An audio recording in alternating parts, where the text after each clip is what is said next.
Fala, criança, tudo bem? Como é que está se dando aí o processo do seu estudo? Tá tudo tranquilo? Eu sou a professora Cíntia Souza, sou a professora de Química que vem aqui novamente neste canal para te auxiliar, te ajudar nos teus estudos, agora com o tema relacionado aos processos de separação de misturas. Mas se você ainda não é inscrito no nosso canal, se inscreva, ativa aí o sininho de notificação para que você seja notificado sempre em primeira mão quando a gente postar um novo conteúdo e assim você ficar por dentro de todo o conteúdo de química que a gente coloca aqui para você, especialmente para você, tá bom? Então vamos lá começar. Falar de processos de separação de misturas é falar de análise imediata, onde essa análise imediata corresponde ao conjunto de processos físicos utilizados para separar cada uma das substâncias que compõem uma mistura, onde essas misturas elas podem ser homogêneas e heterogêneas. E por essa característica, você precisa saber qual vai ser o método mais adequado para separar essa mistura, conhecendo as propriedades físicas e químicas dos componentes daquela mistura.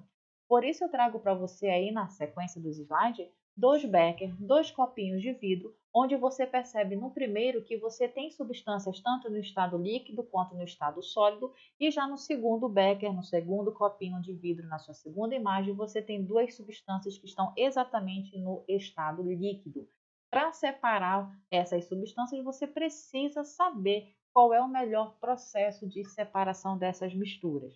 E vamos começar falando de catação, onde a catação é um processo de separação de forma manual, nós utilizamos a mão, onde é muito utilizado, por exemplo, na coleta seletiva, quando a dona de casa vai catar feijão para fazer aquela feijoada de domingo, ou então simplesmente quando as crianças na idade escolar cata piolho. A mãe coloca o moleque sentado lá na beira da calçada e vai catar piolho, né? Sempre se utiliza a mão, é um processo de separação manual, onde você procura separar sólido de sólido. Tranquilo?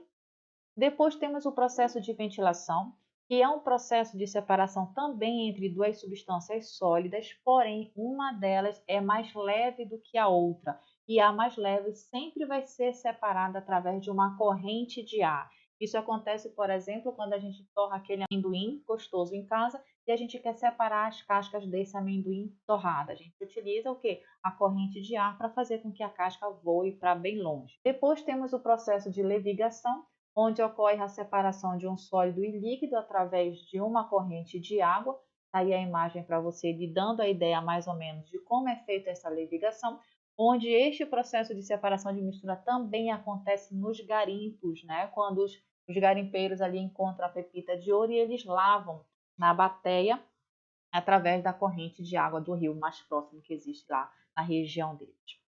Um outro processo de separação é a separação magnética, onde o próprio nome já diz magnética, você vai utilizar um ímã, fazendo a separação também entre substâncias sólidas, onde uma tem essa propriedade magnética, que vai ser atraída pelo ímã, e a outra não, e assim você consegue separar os componentes daquela mistura. O próximo processo de separação de mistura conhecido é a peneiração, onde é um processo que você vai separar através do tamanho das partículas, por isso a gente utiliza a peneira. Por exemplo, a gente peneira o trigo, peneira o açúcar quando vai fazer uma receita de bolo, para que as partículas de menores dimensões elas possam passar através dessa peneira, e cada peneira tem uma dimensão, as malhas diferentes de acordo com o grão daquelas partículas que a gente deseja separar através do processo de peneiração, tá bom? O próximo processo é o chamado de flotação. Na flotação, a gente já vai utilizar a água como recurso para separar sólidos de densidades diferentes, onde o mais leve ele vai flutuar e o mais pesado ele vai afundar no seu copinho, tá bom? O próximo processo de separação é a chamada filtração simples, onde neste processo de separação é utilizado para separar misturas heterogêneas entre um sólido e um líquido ou sólido e gasoso, onde nós vamos utilizar filtros, papéis de filtro com diferentes diâmetros no seu poro, dependendo muito do sólido, do tipo de sólido que a gente quer utilizar. Você realiza essa filtração simples quando você faz, por exemplo, café na sua casa de manhã cedo, você realiza ali a filtração simples, Ou então, no laboratório, você utiliza esse equipamento que aparece aí na sua segunda imagem, onde utilizamos um filtro de vidro e também papéis de filtro, igual como a gente tem também um papel do coador de café, tá bom? Na sequência, nós temos a filtração a vácuo, onde essa filtração a vácuo é parecida com a filtração simples, porém a gente utiliza a diferença de pressão. É um processo realizado especificamente dentro de um laboratório, porque você tem toda essa estrutura aí, você observa que é produzido o vácuo, essa mangueirinha que sai aí desse quitaçato ou desse recipiente de vidro. Ele faz a sucção, ele suga, gerando o vácuo dentro desse recipiente, onde através da diferença de pressão o líquido é separado através desse funil, tá bom? Funil de Bush, como a gente chama no laboratório. Temos o processo de decantação, onde é um processo de separação que vai separar misturas heterogêneas formadas por líquidos que não vão se misturar. No laboratório de química, a gente utiliza funil de decantação, que é esse aí que aparece na segunda imagem para você, onde a gente sempre separa o líquido que é o mais denso, ficando dentro do funil o líquido menos denso. Aí, no caso, eu estou usando para você o exemplo de azeite e água. Mas também, quem nunca tomou banho no rio, no igarapé, que pegou aquela água barrenta no copo plástico, deixou a água ali um pouco descansando e quando você foi ver a terra ou o barro daquela água barrenta ficou no fundo do copo e a água ficou em cima, onde você consegue perfeitamente jogar a água fora e o barro fica todinho no fundo do seu copo. É a chamada decantação, tá? Depois nós temos a sifonação, onde a sifonação é a retirada de um líquido através da diferença de altura. Então, olha o exemplo que eu te dou aí. Eu tenho água e óleo misturado num copo, onde através de um sifão, pela diferença de altura, diferença de pressão, eu consigo sugar apenas o óleo, ficando a água no outro copo, tá? Esse processo acontece também em vasos sanitários, por isso o nome da estrutura dentro do vaso é chamado de sifão, onde pela diferença de altura ocorre a sucção do líquido.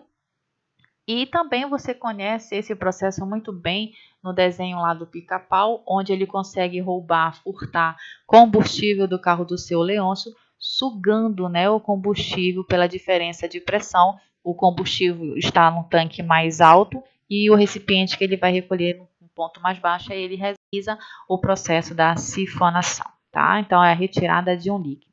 Na sequência, nós temos o processo de centrifugação, que é um processo onde nós vamos separar um sólido de um líquido através da utilização de uma centrífuga. Esse processo de separação ele é muito utilizado em exames de sangue, onde o motor vai rotacionar numa determinada aceleração, fazendo, por exemplo, que o sangue total seja separado em soro e plasma, de acordo com as prescrições médicas. Pode se separar em soro, gel, coágulo, ou plasma e células, tá bom? Um processo que vai separar sólido de um líquido, conhecido como centrifugação. Depois nós temos a dissolução fracionada, onde essa dissolução fracionada é um método utilizado para a separação de misturas heterogêneas de dois ou mais sólidos, quando um dos componentes se dissolve no solvente. Na imagem você tem aí, olha, a mistura de ferro e enxofre em pó, onde eu vou adicionar sulfeto de carbono, onde esse sulfeto de carbono vai dissolver apenas o enxofre, ficando o ferro no seu copo, onde eu vou realizar o processo de filtração simples que a gente já aprendeu no slide anterior. E aí, como vai ficar no restante no copo apenas o enxofre e o sulfeto de carbono, eu vou colocar para aquecer, vai sofrer um processo de vaporização, onde vai restar no meu copo apenas o enxofre e o sulfeto de carbono, ele vai virar vapor. Tranquilo? É a chamada dissolução fracionada. Então, nós temos a evaporação, onde nessa evaporação a gente sempre deixa a mistura em repouso ou ela é aquecida, onde quem vai sofrer o processo de evaporação é um líquido, aquele mais volátil, aquele que esquenta mais rápido, numa linguagem bem popular, que é o que acontece, por exemplo, nas salinas, na aquisição de sal.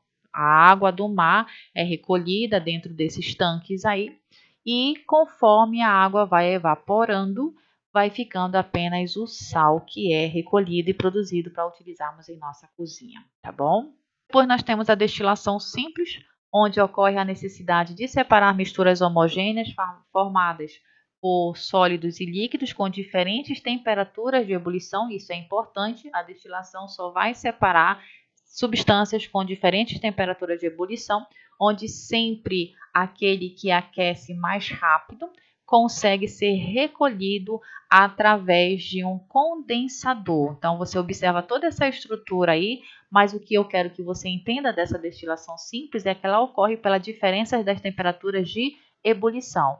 Temos a destilação simples e temos também a destilação fracionada, que trabalha também com a questão do ponto de ebulição. Qual seria a diferença entre a destilação fracionada e a destilação simples? Na destilação simples, geralmente a gente separa um sólido de um líquido. E já na destilação fracionada, a gente vai separar líquido de líquido. Isso acontece, por exemplo, está aí mais uma vez a estrutura da destilação fracionada, mas o que eu quero te dizer é que essa destilação fracionada ela é muito estudada quando a gente fala da questão do petróleo. A gente vai estudar o petróleo lá na química orgânica, falando dos hidrocarbonetos, e essa separação dos compostos do petróleo acontece através da destilação fracionada, onde nós temos as colunas de fracionamento, onde de acordo com o ponto de ebulição eu vou tirando o que eu quero, tá? Eu quero o gás, eu quero a gasolina, a querosene, até a parafina e o asfalto, que são os últimos aí da sua torre de fracionamento, tá bom? Depois temos a extração por solvente, que é também realizado quando eu preparo um chá. E é isso, criança. Muito obrigado pela companhia, por estar sempre aqui prestigiando o nosso trabalho. Não esqueça de deixar o seu likezinho aí para incentivar o nosso trabalho e se inscreva em nosso canal. Até a próxima aula. Tchau, tchau.